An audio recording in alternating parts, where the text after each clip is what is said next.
परत एक राज्यातल्या सर्व शेतकऱ्यांसाठी एक आनंदाची बातमी। राज्यामध्ये 15 तारखेच्या नंतर उन्हाचा पारा कमी होणार आहे, 40 अंशाच्या खाली पारा सरकणार आहे, म्हणून हा अंदाज अक्षरशः। पण राज्यातल्या एक सर्व शेतकऱ्याला सांगू इच्छितो की राज्यामध्ये 14 मे पासून ते 25 मे पर्यंत दररोज वेगवेगळ्या भागात मान्सून पूर्व मोसमी पावसाळ्यासारखा पाऊस दररोज 2-2 दिवस वेगवेगळ्या भागात मुक्काम करत पडत जाणार आहे, म्हणून हा अंदाज शेतकऱ्यांना लक्षात येता। म्हणजे सांगायचं झालं तर ऊस ज्यांचा ऊस सुकत आहे, ज्यांचे ऊस शेतकरी आहे त्यांच्यासाठी आनंदाची बातमी, हळद लागवडीसाठी आनंदाची बातमी। पण ज्यांच्या हळदी काढून ठेवलेल्या आहेत त्यांनी मात्र 14 तारखेपर्यंत तुमच्या हळदी काढून घरी आणून ठेवा, कारण की राज्यामध्ये जसं गेल्या वर्षी 14 तारखेला 13 तारखेला पाऊस आला होता 13 मेला, यावर्षी देखील 14 मेला पाऊस येणार आहे। आणि हे पाऊस कंटिन्यू मे महिन्यात आता मध्ये 14 पासून तर 30 मे पर्यंत दररोज वेगवेगळ्या भागात दररोज भाग बदलत, कधी पूर्व विदर्भ कधी पश्चिम विदर्भ, 2 दिवस पश्चिम महाराष्ट्र, 2 दिवस विदर्भ, असं वेगवेगळा मराठवाडा, असं करत 30 मे पर्यंत दररोज विखुरलेल्या स्वरूपाचा पाऊस पडणार आहे आणि शेतामध्ये पाणी देखील साचणार आहे।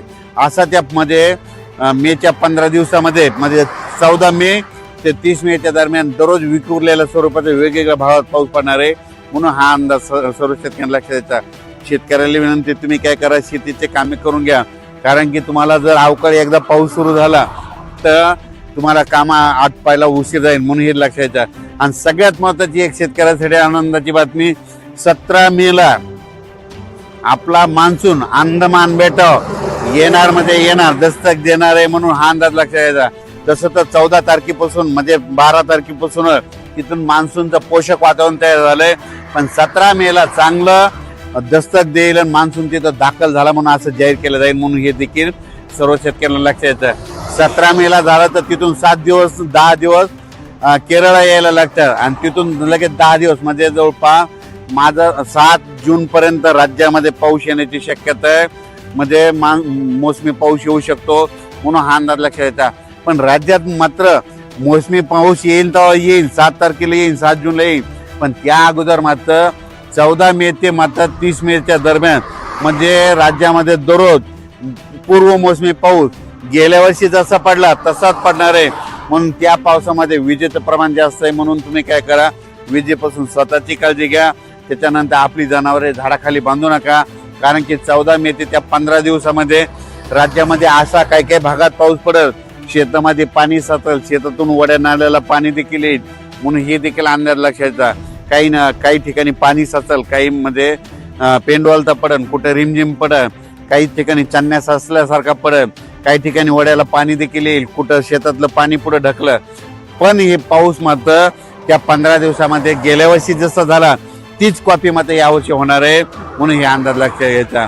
संत्र्याचे जे बगीचेवाले त्यांना तुम्ही ताण कसा द्यायचा तुम्ही तुमचं ठरवा, कारण की गेल्या वर्षी जसं पाऊस आहे तसाच आता देखील म्हणजे 14 मे ते 30 मेच्या दरम्यान येणार आहे, म्हणून हे अंदाज लक्षात घ्यायचा। आज आहे 8 मे, आज आहे 9 मे आणि उद्या 10 मे।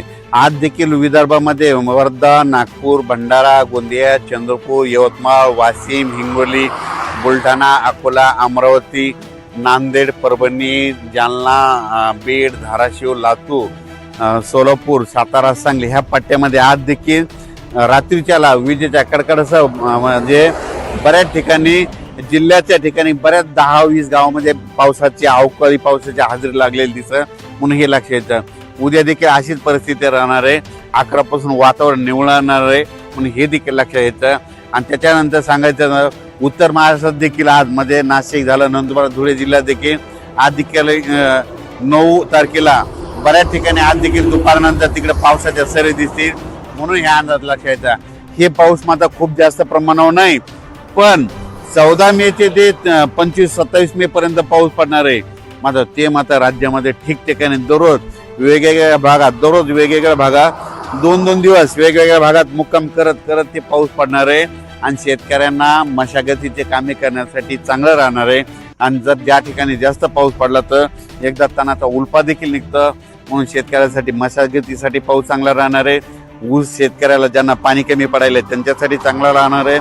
ज्यांना हळद लागवड करायची त्यांच्यासाठी चांगला राहणार आहे. सिल्लोड भागातल्या शेतकऱ्यांनी मिरची लागवड केलेली आहे, त्या मिरचीसाठी ती पोषक ठरणार आहे. म्हणून हे लक्षात घ्यायचं. म्हणजे सांगायचं झालं तर काही जणांना फायदा होईल, काही जणांचं नुकसान होईल. म्हणून नाण्याच्या दोन्ही बाजू या पावसामध्ये होणार आहे. म्हणून हे देखील लक्षात घ्यायचं.